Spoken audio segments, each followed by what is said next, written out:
Nature of light was confirm. Transverse nature, light का जो nature है वो ट्रांसवर्स है नहीं है, तो उसको हम कैसे करते हैं, कंफर्म कैसे करते हैं, पोलराइजेशन ऑफ लाइट। क्योंकि अगर वो ट्रांसवर्स है तो ही उसका पोलराइजेशन हो सकता है, अदरवाइज उसका पोलराइजेशन नहीं हो सकता। तो इसका करेक्ट ऑप्शन आ जाएगा डी। नेक्स्ट क्वेश्चन में हमें दिया गया है the angle between the pass axis of polariser and analyser is 45 degree and the ratio of intensity of original light and transmitted light. देखो लॉ क्या होता है, आई टी ट्रांसमिटेड, और ये हो गया कौन सा, ओरिजिनल लाइट की बात कर रहे हैं, तो यहां पर ये I P cos square theta, ये लॉ होता है। अब जो पहली बार पोलराइजर से लाइट पास होगी तो इसकी इंटेंसिटी कितनी हो जाती है, आई नॉट बाई टू, है ना, कितनी हो जाती है, आई नॉट बाई टू। तो ये हो गया I not by two cos square theta, और ये लाइट पास होगी कहां से, एनालाइजर से।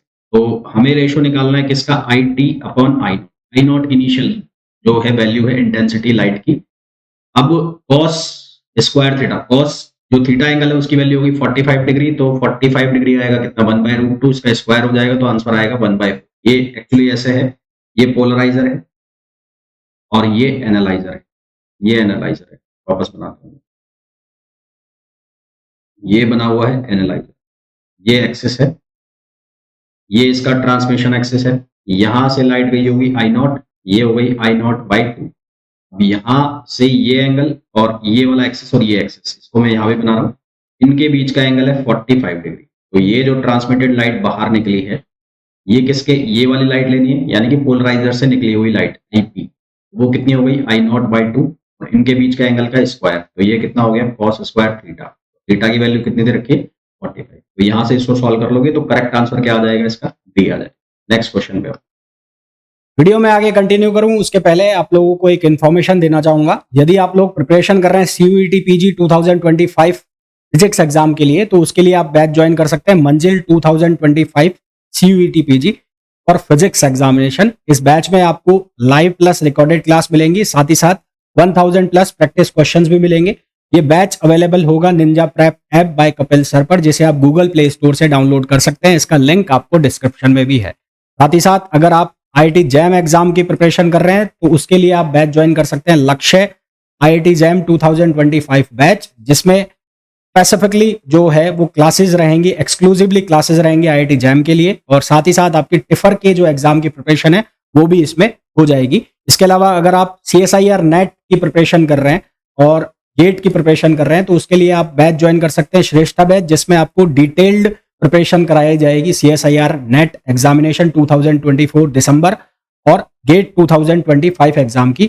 और अगर आप केवल क्वेश्चन प्रैक्टिस करना चाहते हैं सीएसआईआर नेट एग्जाम के लिए, जस्ट एग्जाम के लिए, गेट एग्जाम के लिए, तो उसके लिए आप बैच ज्वाइन कर सकते हैं विजय श्री बैच, जो कि सीएसआईआर नेट, गेट और जेस्ट एग्जाम के लिए है। साथ ही साथ अगर आप टिफर की प्रिपरेशन कर रहे हैं तो उसके लिए भी यूजफुल होगा।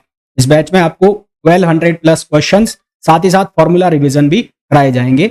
ये सभी बैच आपको अवेलेबल होंगे Ninja prep app by Kapil sir पर, जिसे आप गूगल प्ले स्टोर से डाउनलोड कर सकते हैं, एज वेल एज लिंक जो है इसका वो भी डिस्क्रिप्शन में दिया हुआ है।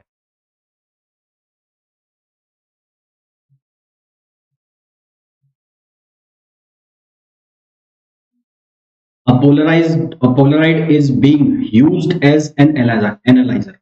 एक पोलराइड है जो उसको एनालाइजर की तरह यूज किया जा रहा है of plane polarised light, plane polarised light के एनालाइजर की तरह यूज किया जा रहा है in one complete rotation of the crystal the maximum intensity. तो आपको बोला है कि सिर्फ एक पोलराइडर है और यहां से लाइट पास हो रही है और वन कंप्लीट रोटेशन, यानी इसको ऐसे घुमा रहे हैं तो ये ट्रांसमिशन एक्सिस से कितना एंगल बना रहा है, तो मैक्सिमम इंटेंसिटी चाहिए। मैक्सिमम इंटेंसिटी का मतलब है कि इन दोनों की वैल्यू, जो मैक्सिमम इंटेंसिटी का मतलब है कि कॉस स्क्वायर थीटा की वैल्यू कितनी हो जाए, 1 हो जाए। तो कॉस थीटा की वैल्यू क्या बनेगी, +-1 बनेगी, और +-1 बनने का मतलब है कि थीटा की वैल्यू या तो 0 डिग्री आए या कितनी आए, 180 डिग्री आए। तो ये कितनी बार करेगी रोटेट, ये कितनी बार कंप्लीट रोटेशन में कितनी बार मैक्सिमम इंटेंसिटी बनेगी, 2 बार। एक बार 0 डिग्री पर बन जाएगी, एक बार कितने पर बन जाएगी, 180 डिग्री। ठीक, नेक्स्ट क्वेश्चन पे आइए। If theta is polarising angle for 2 optical medium whose critical angle are C1 and C2 then the correct relation is। देखो ये क्वेश्चन आपको दिया हुआ है, ये एंगल है जिस पर लाइट आकर गिरी है थीटा, तो ये इंसिडेंट लाइट हो गई और ये रिफ्लेक्टेड लाइट हो गई। ये रिफ्लेक्टेड लाइट हो गई, जिस एंगल पर आई है उसी एंगल पर जाएगी। ये हो गई रिफ्रैक्टेड लाइट, ठीक है। ये कौन सी हो गई? रिफ्रैक्टेड।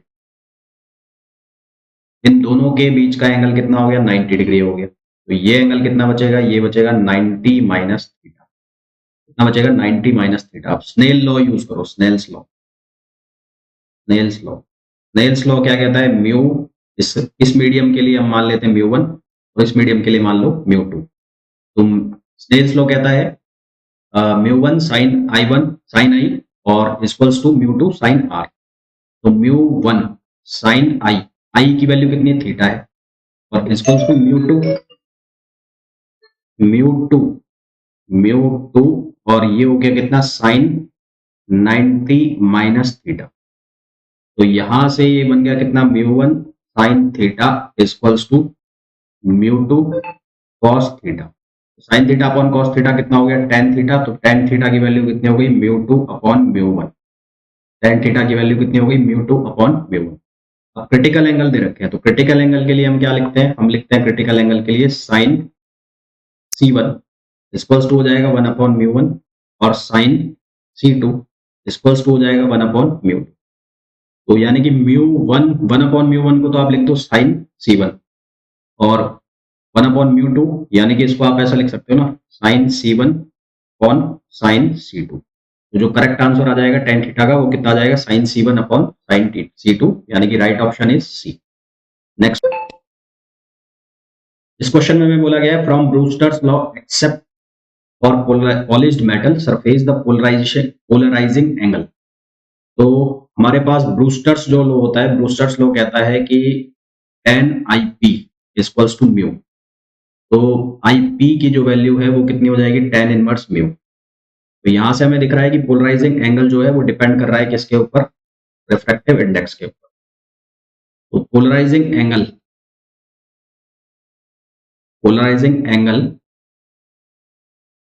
डिपेंड्स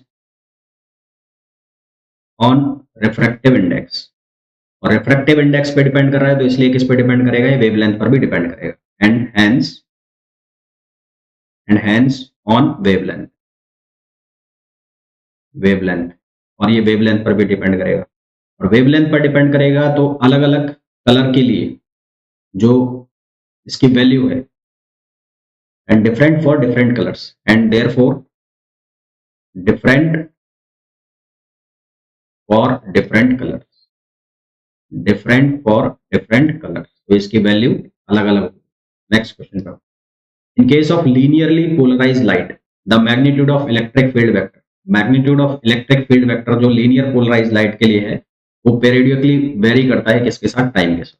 नेक्स्ट क्वेश्चन पे आइए, यहां पर हमें बोला गया है unpolarise light of intensity I is incident on a system of two polariser A followed by B. The intensity of emerging light is I/2. पहले केस में जो इंटेंसिटी है वो कितनी है? I/2 है। If the third polariser C is placed between A and B, तो ये पोलराइजर है A, ये है B, और इनके बीच में प्लेस कर दिया हमने C। A, C और B। The intensity of emerging light is reduce to I/3। जब A और B का यूज हो रहा था तो जो इंटेंसिटी है लाइट की वो थी I/2, और जब C को प्लेस कर दिया A और B के बीच में तो एमर्जिंग जो लाइट है उसकी इंटेंसिटी रिड्यूस हो गई कितनी? I/3 से। Angle between the polariser A and C is theta. Then A और C के बीच का हमें एंगल बताना है कितना हो।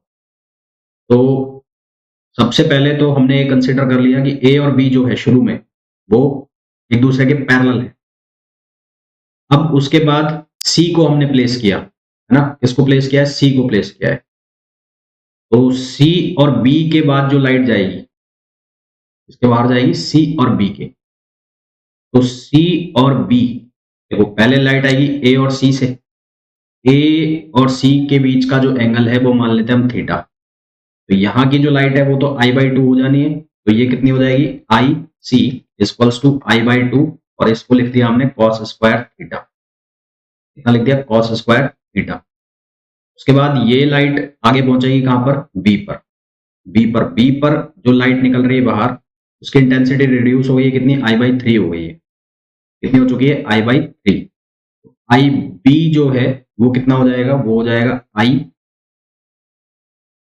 ये वाली लाइट गई ना यहां से, तो इसको मैं I1 लिख दूं एक बार, I1, तो ये कितना हो जाएगा I1 और cos स्क्वायर थीटा, I1 और cos स्क्वायर थीटा। तो ये कितना बनेगा, यहाँ पर IB की वैल्यू कितनी है I/3, I1 कितना हो गया, वो हो गया I/2, और ये हो जाएगा cos स्क्वायर 4 थीटा। ये कितना हो जाएगा cos 4 थीटा। तो यहाँ से cos 4 थीटा की जो वैल्यू है वो हो जाएगी 2/3, और cos थीटा की जो वैल्यू है वो कितनी हो जाएगी 2/3 पावर 1/4।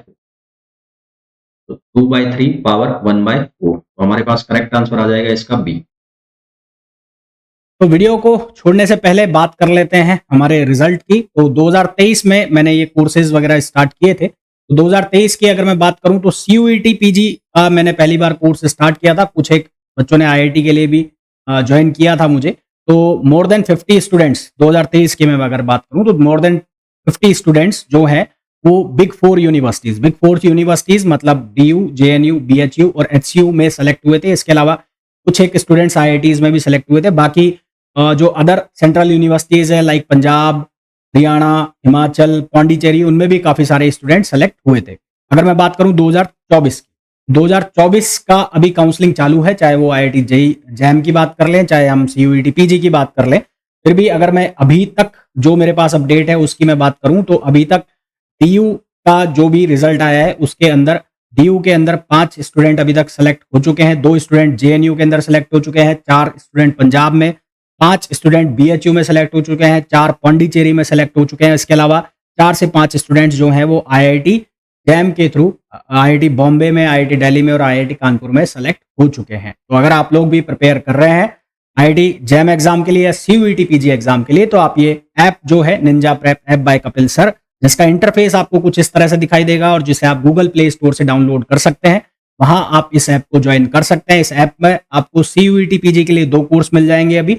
एक है विक्टर बैच जो कि 2024 का रिकॉर्डेड बैच है, जिसकी प्राइस 3800 रुपीज है, जिसके अंदर आपको जो थ्योरी सेक्शन है, क्वेश्चन सेक्शन है, टेस्ट सीरीज है, प्रैक्टिस क्वेश्चन है, वो सब अवेलेबल हो जाएगा। साथ ही साथ इस साल के लिए अगर फ्रेश कोर्स आपको ज्वाइन करना है तो उसके लिए आप मंजिल CUET PG 2025 ज्वाइन कर सकते हैं। ये बैच अभी रनिंग में है। इसके अलावा अगर आप IIT JAM 2025 की प्रिपरेशन कर रहे हैं तो उसके लिए आप ये लक्ष्य बैच ज्वाइन कर सकते हैं।